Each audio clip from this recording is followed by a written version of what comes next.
Olá, turma! Aqui é a professora Caroline Cagliari e vamos dar sequência à aula de uveites, tá?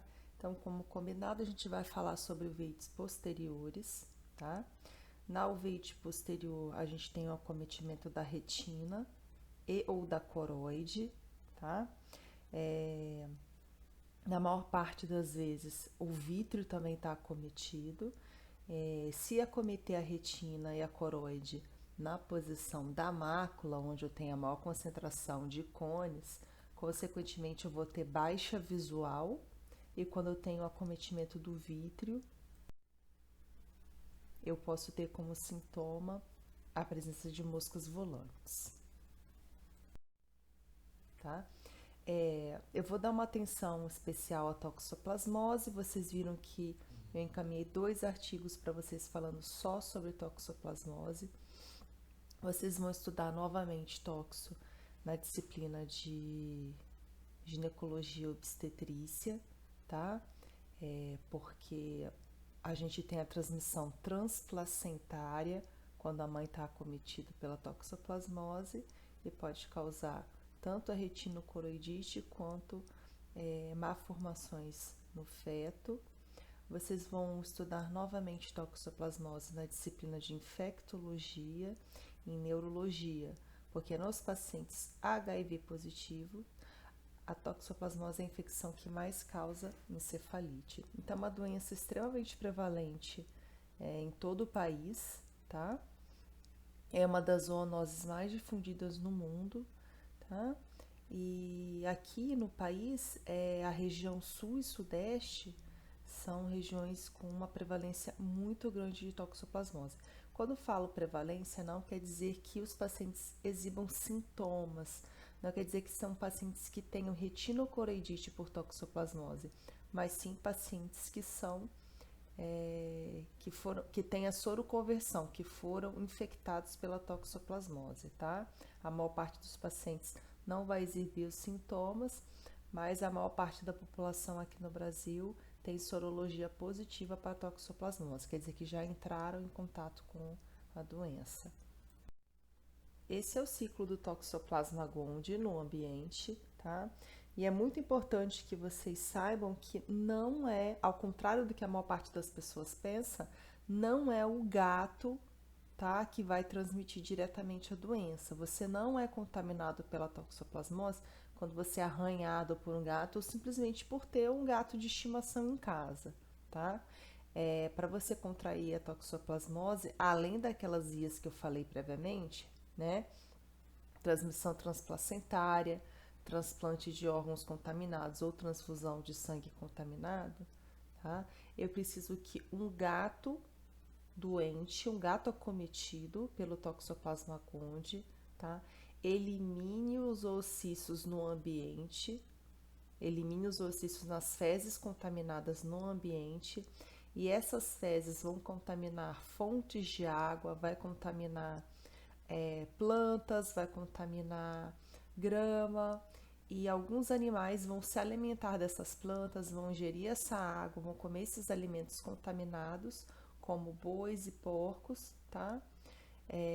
Acontece um novo ciclo do parasita nesses animais, e os cistos agora eles já se localizam na musculatura desses animais.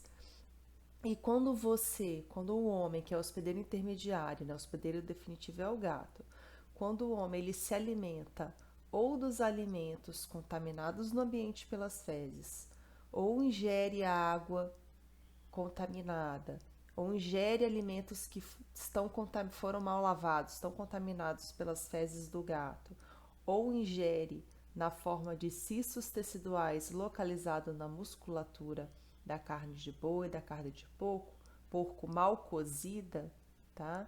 Aí vai acontecer o ciclo do Toxoplasma gondii no homem, tá? Que é a fase assexuada do parasita, tá? E no homem, o toxoplasma tem tropismo por células nervosas. É por isso que no slide anterior eu falei que pacientes com HIV positivo que estão em imunossupressão podem ter encefalite, tá? Ele vai se localizar no cérebro, ele procura o tecido nervoso. E a retina, como eu sempre falo para vocês, como ela é composta de tecido nervoso, tá? Como os axônios das células que formam o nervo ganglionar, o nervo óptico, a tapeta todo o fundo do meu olho, tá?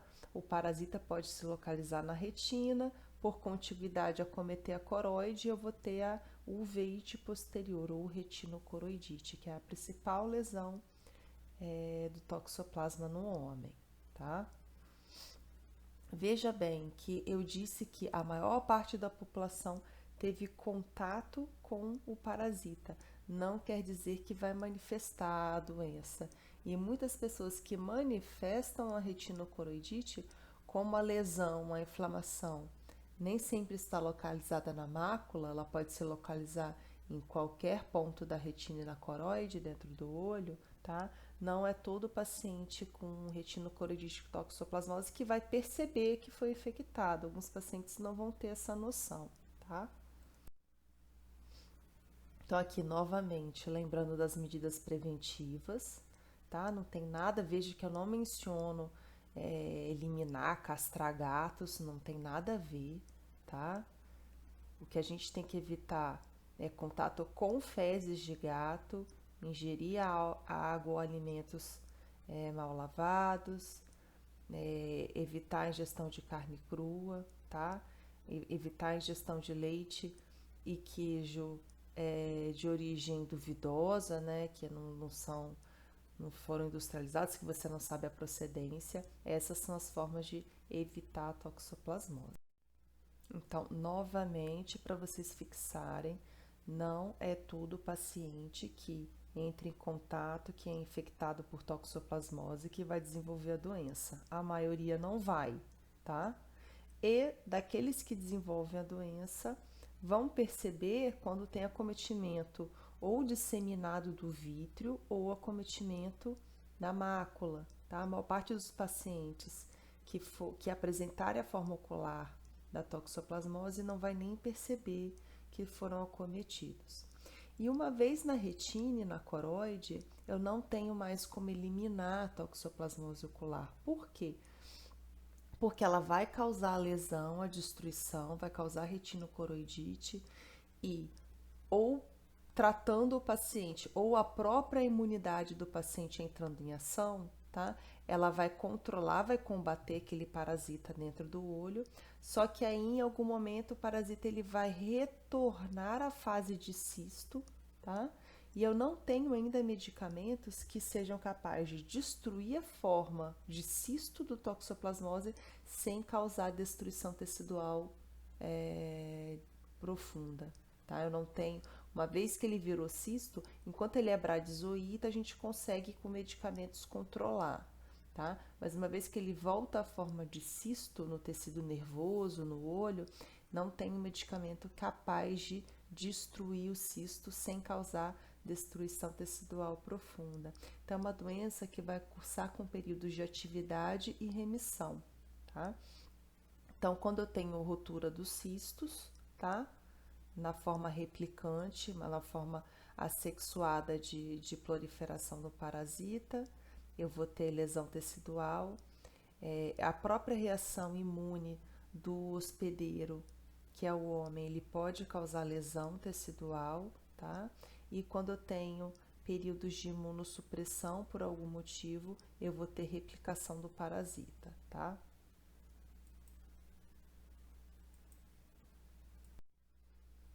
O quadro clínico clássico da toxoplasmose ocular é a formação de granulomas de lesões na retina que por contiguidade inflamam a coroide e o vítreo também. E quando essa lesão começa a entrar em remissão, quando a imunidade do paciente começa a agir, a cicatrização nas bordas para o centro da lesão. Vocês veem que essa parte mais escura em volta da cicatriz, tá? Ela vai caminhando de fora para dentro para cicatrizar a lesão toda. Mas notem que na figura a lesão não está completamente cicatrizada. Eu tenho uma lesão maior que ocupa toda a mácula e tenho duas pequenas lesões satélites aqui inferior à mácula que provavelmente apareceram em períodos de atividade da doença. Toda essa parte amarelada, branca, pode entrar em atividade novamente e causar um novo ciclo de uveíte, uma nova retinocoreidite, nova inflamação do tecido ocular. Devemos dar uma atenção especial à toxoplasmose na gestação, por ser uma doença extremamente prevalente, tá? No país inteiro, e as consequências, as sequelas para o bebê são muito graves na gestação. A gente tem que ficar bastante atento com a orientação que a gente vai dar à mãe, tá? Então, a sorologia sempre deve ser solicitada assim que feito o diagnóstico de gestação, tá? E se a gestante tiver o IgM negativo e o IgG positivo, significa que ela já tem imunidade contra a toxoplasmose, tá? Então, você não precisa ficar repetindo as sorologias durante toda a gestação. Agora, se a mãe for IgM e IgG negativos, então ela é uma gestante suscetível a ter infecção, tá? Muito cuidado. Tem que repetir a cada trimestre essa gestação para observar se ela não vai soroconverter e se vai ser necessário tratar durante a gestação, porque as consequências são desastrosas para a gestação quando tem a soroconversão durante a gestação, tá? E qual o tratamento, qual a orientação que você vai dar, tá? Normalmente, quando eu tenho a soroconversão, que quer dizer a infecção e a replicação do parasita no primeiro trimestre da gestação, a probabilidade de eu infectar o concepto, ela é menor do que no final da gestação. Porém, quando eu tenho a infecção do concepto, do feto, as sequelas são tão graves que geralmente resultam em abortamento, tá? Já no último trimestre da gestação, a probabilidade de eu infectar o feto é muito maior, tá? Porém, as sequelas vão ser menores, tá? O bebê pode ter tanto a retinocoroidite, como tem tropismo pelo sistema nervoso central, o bebê pode ter calcificações intracranianas e pode afetar ainda o sistema auditivo do meu bebê. Então, aqui está resumido como você interpreta os exames laboratoriais na gestante. Então, isso daqui é muito importante que vocês saibam. E para auxiliar ainda mais, eu deixei lá no AVA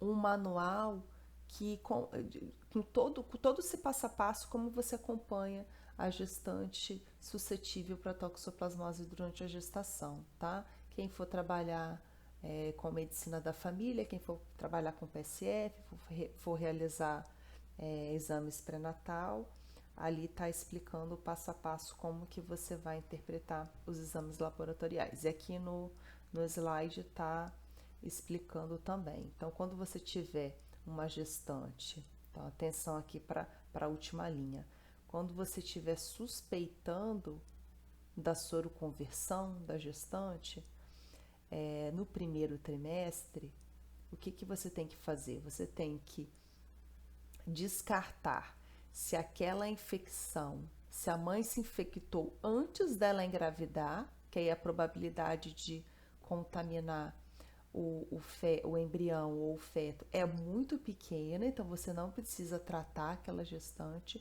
ou se ela já se contaminou, se ela se infectou já grávida, porque muda o tratamento. Então, para você definir se a infecção é prévia à gravidez ou posterior à gravidez, você realiza o teste de avidez, tá? Só que esse teste tem que ser realizado no início da gestação, até no máximo 16 semanas de gestação. Posterior a isso, você vai considerar toda gestante IgG e IgM positivas como infecção aguda e vai tratar durante toda a gestação, e o bebê você vai tratar com medicamento, mesmo que assintomático, você vai tratar durante todo o primeiro ano de vida desse bebê, tá? Então, sempre que você tiver um recém-nascido de uma mãe que soroconverteu durante a gestação, tá? Que se infectou e teve o IgM e o IgG positivo durante a gestação, quando esse bebê nascer, você tem que fazer toda uma pesquisa com um neurologista, acompanhar essa criança no primeiro ano de vida, tá? Realizar a ultrassom transfontanela, pesquisando hidrocefalia e calcificações intracranianas, realizar exames de fundo de olho com uma frequência maior, pesquisando retinocoroidite, tá? Além de fazer o BERA, fazer o exame para avaliar a acuidade auditiva do bebê, tá?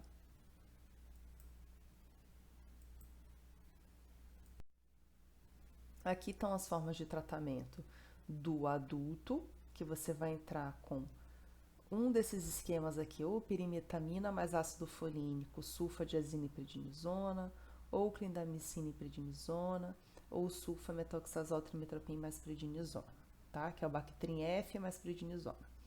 Na gravidez já muda, tá? De acordo com o trimestre de gestação que estiver a sua grávida, você vai fazer um tratamento ou outro, porque no primeiro trimestre de gestação você não usa a pirimetamina, tá? Você não usa a pirimetamina para evitar malformações no feto, para você evitar que ocorra má fechamento do tubo neural do bebê.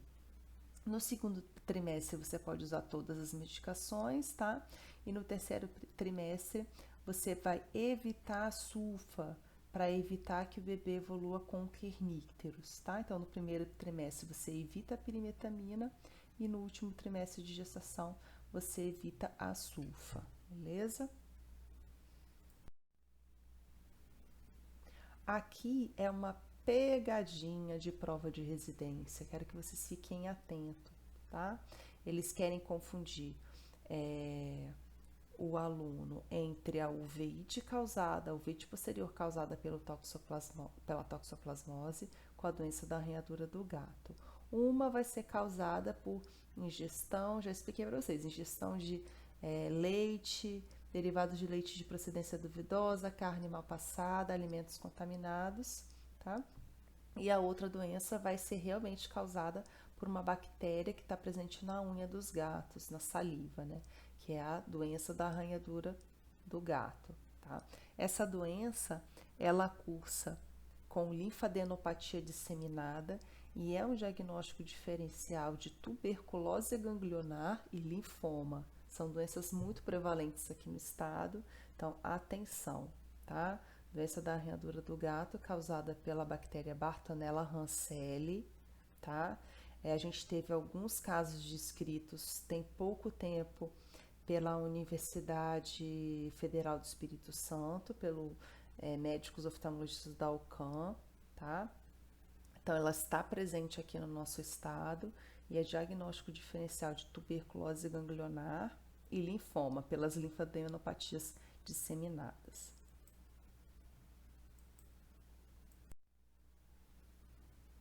A toxocarise também é uma zoonose, né? Ela é causada por larvas que são eliminadas nas fezes de cães contaminados. O cão é o hospedeiro definitivo e o homem é o hospedeiro intermediário, né?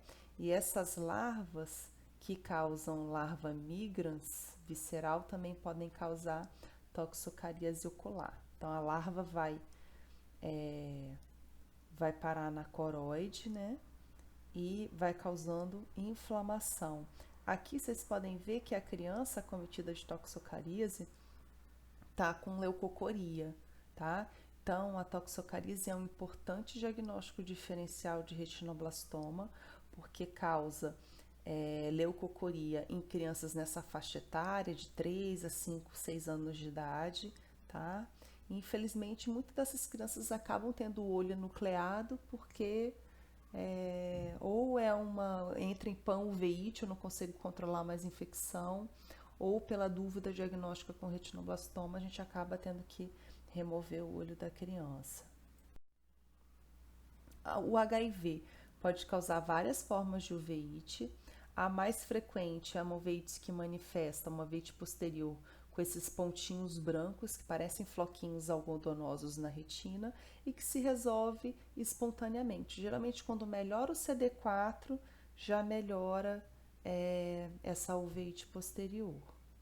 Uma atenção que eu quero que vocês tenham com o paciente HIV é que quando eles estão com CD4 muito baixo, eles, além dessa retinopatia, podem evoluir com doenças oportunistas, tá? Atenção para sífilis, porque está aumentando muito o número de casos aqui no estado, tá?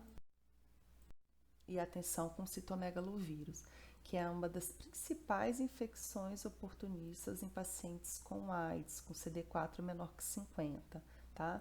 Além de pacientes com AIDS, também atenção com qualquer paciente que tenha imunossupressão grave, pacientes com leucemia, pacientes com linfoma, pacientes que estejam recebendo quimioterápicos, pacientes pós-transplante que estejam recebendo imunossupressores, podem evoluir com infecção por citomegalovírus, tá? E quando eu falo de uveíte posterior, tá? O citomegalovírus é uma das infecções mais comuns nos pacientes com AIDS, tá? Atenção para o epônimo que eles dão para essa lesão que vocês estão vendo. Esse amarelo com vermelho, essa vasculite posterior disseminada, o amarelinho é necrose da retina e da coroide e o vermelhinho são hemorragias, né, porque é uma vasculite. O epônimo para essa lesão é uma lesão em queijo com ketchup, tá? Isso daí não cai não na prova de residência, gente, isso daí despenca, isso cai que é uma beleza, tá? Então lembrem disso. E lembrem para a vida também, paciente imunossuprimido, vocês têm que atentar para as infecções oportunistas, tá? Citomegalovírus, vocês vão fazer ganciclovir ou aciclovir profilático para esses pacientes, vocês vão fazer sulfa para evitar outras infecções oportunistas também, tá? Então, atenção com essa lesão. Beleza? Então, acabamos por aqui. Leiam os artigos que eu encaminhei para vocês, tá?